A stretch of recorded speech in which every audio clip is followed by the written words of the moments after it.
Asal-muasal lambang Garuda Pancasila, seperti yang dikutip dari makintahu.com, bahwa lambang Garuda Pancasila terinspirasi dari lambang Kerajaan Samudera Pasai. Lambang Kerajaan Samudera Pasai berisi kalimat tauhid dan rukun Islam. Kepala burung bermakna basmalah, sayap dan kakinya merupakan ucapan dua kalimat syahadat. Badan burung itu merupakan rukun Islam. Pada catatan sejarah, lambang Garuda Pancasila dirancang oleh Sultan Hamid II dari Pontianak, yang kemudian disempurnakan oleh Presiden Soekarno. Tapi percayakah Anda bila sebelum lambang Garuda itu dipakai sebagai lambang negara Republik Indonesia, lambang Garuda ini sudah lebih dahulu digunakan sebagai lambang oleh Kerajaan Samudera Pasai? Seperti yang kita ketahui, bahwa Kerajaan Samudera Pasai adalah sebuah kerajaan Islam pertama di Indonesia yang didirikan oleh Sultan Malikus Saleh Merah-Silu pada abad ke-13 atau pada tahun 1267. Kerajaan Samudera Pasai pada saat itu dikenal sebagai pusat studi Islam di kawasan Asia Tenggara. Hal ini dikemukakan oleh seorang petualang bernama Ibnu Battuta dalam bukunya Tuhfat Al-Nazah. Lambang Kerajaan Islam Samudera Pasai ini dirancang oleh seorang Sultan Samudera Pasai, yaitu Sultan Zainal Abidin. Lambang burung tersebut memiliki makna yaitu syiar Islam yang kuat.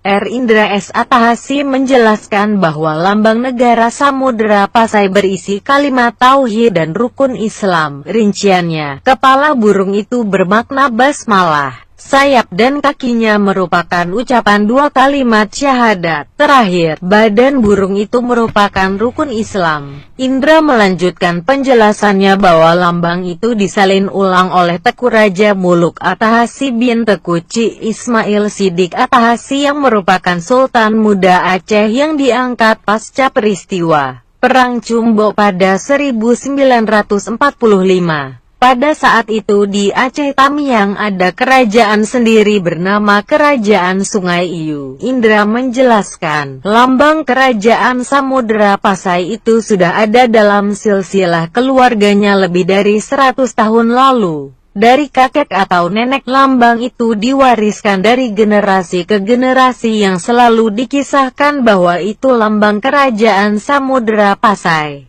Tentang lambang Indonesia yang mirip dengan lambang Kerajaan Samudera Pasai juga diutarakan oleh dosen Universitas Malikus Saleh Aceh Utara, Ibrahim Komarius. Setelah digelar Seminar International Conference and Seminar Malikus Saleh Past, Present and Future di Aceh Utara pada 11–12 Juli 2011, lambang itu dilukis oleh Tengku Raja Muluk Atahasi, keturunan dari Panglima Turki Utsmani yang ke Aceh ketika Sultan Iskandar Muda menghadapi Portugis pimpinan dari Panglima VII Syarif Atahasi. Lambang Garuda Pancasila ini ternyata terinspirasi dari lambang Kerajaan Samudera Pasai. Namun terlepas dari itu semua, sejarawan Liti Aswiwarman Adam menegaskan kalau klaim itu menunjukkan kecintaan bangsa Indonesia.